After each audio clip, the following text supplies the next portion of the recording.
Tirumala laddu నాణ్యతపై Telangana BJP నేత మాధవీలత విమర్శలు చేశారు. లడ్డూ గట్టిగా ఉందని, రుచి బాగోలేదని అన్నారు.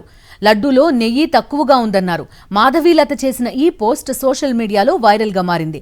ఆ తర్వాత మరో పోస్టు పెట్టారు మాధవీలత. టీటీడీ విజిలెన్స్ అధికారులు తనకు ఫోన్ చేశారని పోస్టులో తెలిపారు.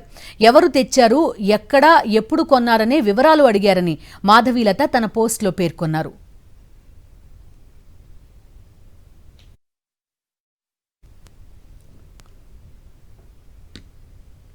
తిరుమల లడ్డూ నాణ్యతపై తెలంగాణ బీజేపీ నేత మాధవీలత విమర్శలు చేశారు.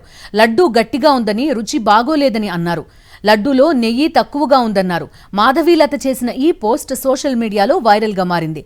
ఆ తర్వాత మరో పోస్టు పెట్టారు మాధవీలత. టీటీడీ విజిలెన్స్ అధికారులు తనకు ఫోన్ చేశారని పోస్టులో తెలిపారు.